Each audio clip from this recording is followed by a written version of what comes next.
Hey, welcome back for another chapter of The Great Cosmic Mother. Appreciate you hitting that like button. Also appreciate it if you subscribe if you have not already. All right?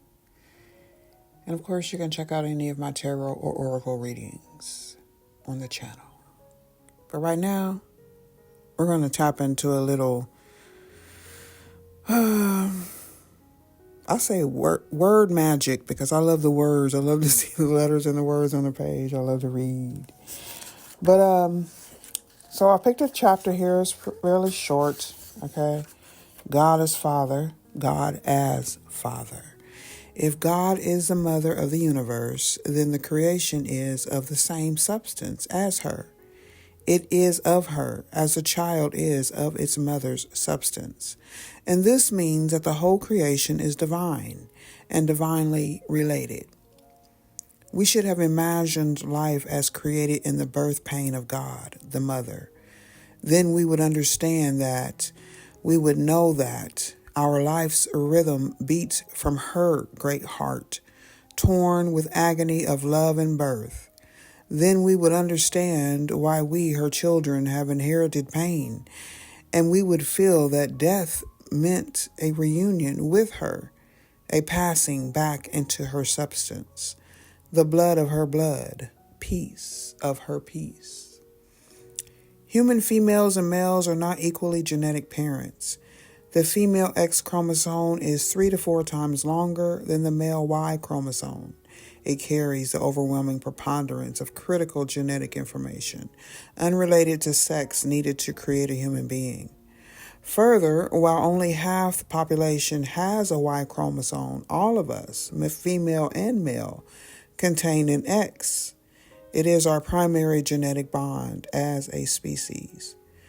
The female egg, even before it mates with a sperm, generates an electrical field that becomes the shaping energy of the embryo as it develops into an independent being. The mother field is both a biological environment and the shaper of form within the environment. These biological facts are also experienced as spiritual facts. But when the cult of the male god was established, there must have been difficulty in explaining how he could be the giver of life to all creation, since the man, unlike the woman, cannot produce from his body either the child or the food for the child. The whole attitude of humans towards the god had to be altered, violently altered. There could not be that same vital, biological, and magical link, the one thou, between the child and the father, as there is between the child and its mother, two beings evolving in and from the same body, the same rhythms, the same dreams. From the religious point of view, this means the loss between the human and the divine of direct, continuous, physical, emotional, spiritual relationship. Oneness is dualized. The self is isolated within, and the rest of the universe, including God, is displaced and objectified without. The evolutionary, protoplasmic connection between the experienced self and the all is broken, and the new relation becomes one, the other, or worse, one, it. The Father is not of the same all-containing, all-infusing, shaping, and nourishing substance. And so the relation between humans and the Father God becomes abstract, inalienated, distant, and moralistic. The abstract God is inorganic, equally inorganic relative to the preceding 300,000 to 500,000 years of communal Stone Age life, was the rigid class system of royal masters served by slave labor that quickly coalesced around the ruling patriarchal elite. The few can rule the many only with the help of punitive religious ideologies, by means of which the unjust advantage of the few and the raw exploitation of the many are somehow justified by God, by a class theology. And so this new male God must be enforced on the people by the punitive and guilt-projecting ideologies of a privileged priesthood. In their writings and doctrines flooding the Bronze Age, creation now comes to be seen as evil. The Creator is above and apart from His creation, and while He is perfect, the world is flawed. And so the idea of original sin can be conceived for the first time to rationalize the unnatural new relation between the human soul and the aloof God. This lays the basis for all further alienated relationships between people and God, between people and people, between people and the natural world, between rulers and ruled. For now, the primary relation is not that we share the same divine substance, but that we share the same material corruption. And the entire priesthood exists to redeem us from the sin of being born from the mother and to rationalize class disparity by preaching that the new class system is God's design, His method for creating civilized order out of the corruption and chaos of human flesh. For an unjust system to work for any prolonged period of time, it is necessary that the masses of people believe they deserve the injustice. This is why the Father's way in an all-patriarchal world, religions, is absolute. So pure, it is separable from us and from the world, and perceptible only through largely verbal abstractions. I guess perceived, okay? Only through largely verbal abstractions that attempt to describe His emanations or manifested attributes. He is perfect, good, disembodied spirit. This is the logos. This is what the book says. He is the logic here. He is seen as purely spiritual generation, totally freed from matter, because a priest must insist he is free from the great mother. And having no participation in material processes, really, it then becomes difficult to explain the existence of death, illness, pain, and decay, since they have nothing to do with God, right? Rather, it becomes too easy to explain them. Everything is blamed on the corrupt mother and her human children and her heathenish lover, the devil. It now becomes possible for the Hindu mystic to confuse the goddess as time, Maya, with evil on the one hand and with the whole natural universe on the other. So making all creation the product of evil while God remains uninvolved. Under ontological dualism, the mind becomes more and more confused by paradox, and to work their way out of their confusion, patriarchal theologians seek abstract escape from the natural world, defined as a seductive trap. The world of Maya is called mere illusion, a veil hiding true being. And so the Hindu, the Buddhist, and the Christian seek liberation from nature in search of a state of consciousness bereft of all sense experience, nirvana, or angelic heaven. It was to correct this amaterial floatiness, in fact, that Zen developed out of ancient Taoism to re-insist on the reality of the real. Alan Watts in Nature, Man and Woman describes the ancient female way of fusing spirit and matter in non-corrosive, non-coercive. NONCOERCIVE.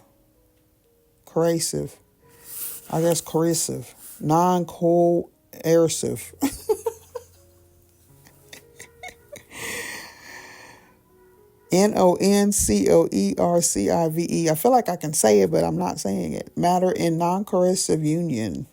A way of flowing along with events. Okay.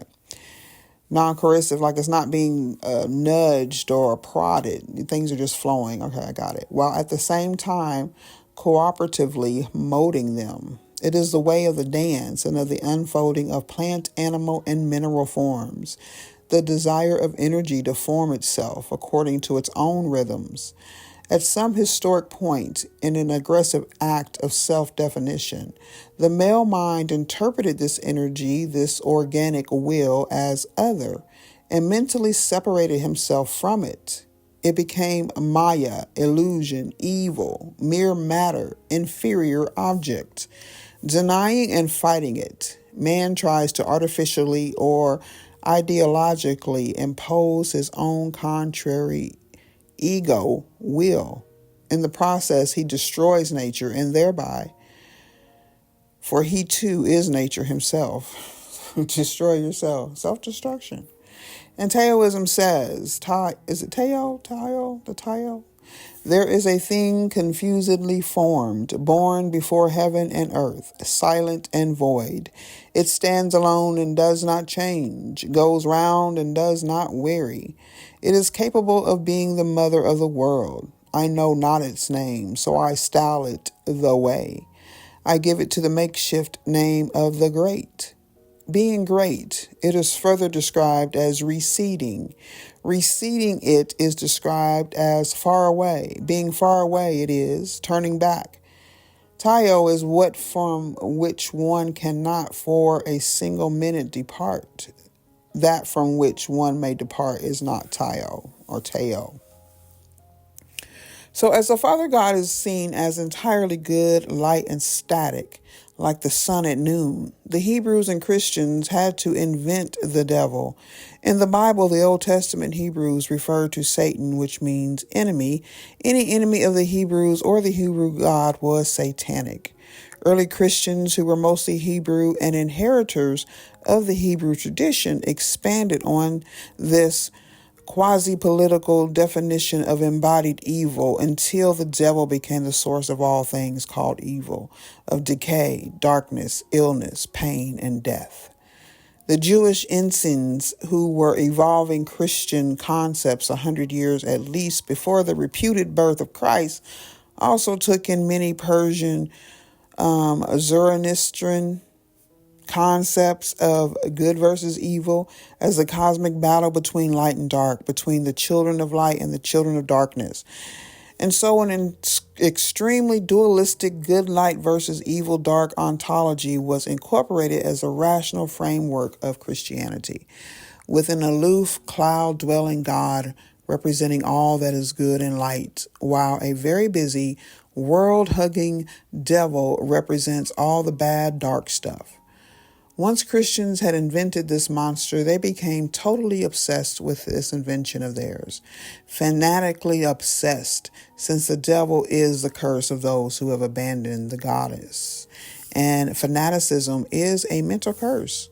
So now the devil is projected on half the world as the other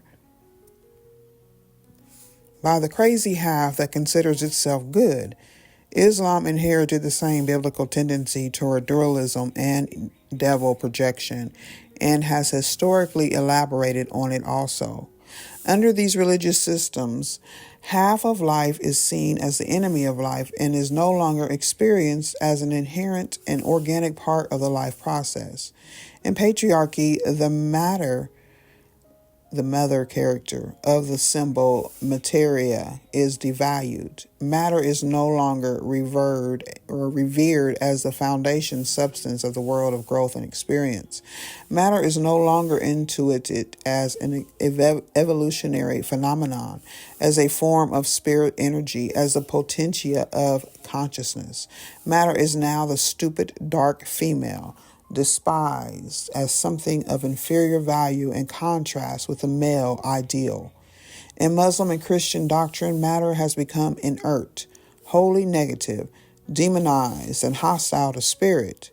It is the female world as opposed to the divine spirit heaven that males are born to inherit. So interesting hearing these words come out of my mouth off this page. Things I already knew, okay? So, with the Industrial Revolution, however, and the rise of science as the dominant patriarchal religion or mind technology, an ironic crossover occurred. Without canceling out the earlier negative associations, materialism becomes the dominant and the dominant and manly ideology, while spirituality is co-assigned to an increasingly ethereal, irrelevant, and peripheral sphere of being, the afterworld, or feminine vapors. But still, matter is viewed as dumb and inert. Materialism does not glory in matter, but in the male's ability to manipulate it. The new materialism is machine worship and product worship, not the vital and ecstatic celebration of spirit matter that characterized the goddess religion. The current thrust of materialism is to escape the Earth's orbit, to flee the knowledge and the problems of our messy, bloody, hungry, and waste-producing bodily origins, to dwell on holy, sterile, and man-made stasis, static, in space, where the astronaut, the modern priest of the techno-phallic religion, realizes his ancient dream, to utterly escape the earthly processes the rest of us remain wallowing in. In the patriarchal heaven of the Hebrew Kabbalah, the world tree lost its paradox. It began to be pictured as one-sided, with its roots above, in the sky only. The earth side of the process of life, of illumination, is utterly negated. Not there. Interestingly enough, according to Mircea Eliade in his study of shamanism, modern-day male shamans worldwide rarely undertake the journey to the underworld common in old times. They have come to fear and avoid the realms of the living dead, of magic, darkness, and necessary worms as the domain of the Dark Mother. They eschew it. Instead, they concentrate on the journey to the sky, which involves considerable prestige for the shaman, being a trip into the home of the celestial patriarch, the big, clean father in the sky. Anti-earth, anti-natural symbolism is distinctly related to religious dualism. From it arises a purely abstract worldview, as in mathematics, in which the man-made symbols are not comprehended as part of a larger reality. They are comprehended as the reality. Dualism is a spectacular sport. No one wholly involved in an ongoing life process can conceive of it in dualistic terms or objectify the experience. Dualism first arose among men who were functional spectators of the life created by women. These were the male priesthoods, men who did not give birth to creatures who would experience both ecstasy and pain and who would die.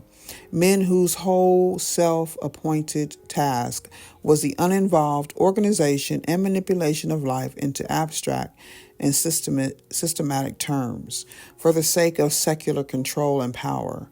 Male priesthoods are characterized by their dogmatic attempts to control a process they do not themselves, as spectators, participate in. Such mechanical, anti-natural, remote control concepts of life have choked the springs of the living waters. The patriarchal, Kabbalistic world tree with roots exclusively in the sky is wholly cerebral and unreal. To erase the earth side of the spiritual equation is to de-energize the equation. To deny the earth roots of the world tree is to deny the serpent roots of the spine. And indeed, the biblical Hebrews set themselves against the serpent. In doing so, they were deliberately opposing the kundalini powers of the spine, the sex chakra, and the ancient brain stem. And so the Father God becomes both anti-sexual and anti-evolutionary. This is our grotesque situation today. An anti-sexual God is now worshipped as the creator of life.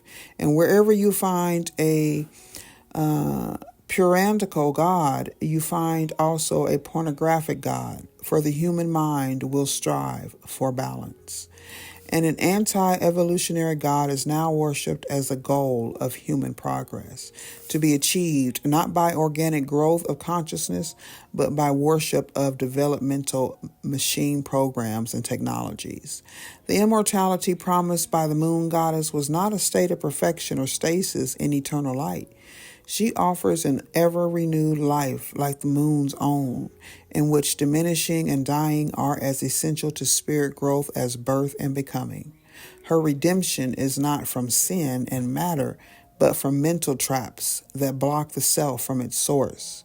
It is union of the opposites within the psyche which brings release from the final power of death, which allows consciousness to pulsate from one dimension to another in the cosmic field. This is the only redeeming experience to be lived by an inner presence, the creator behind the ego. Thank you.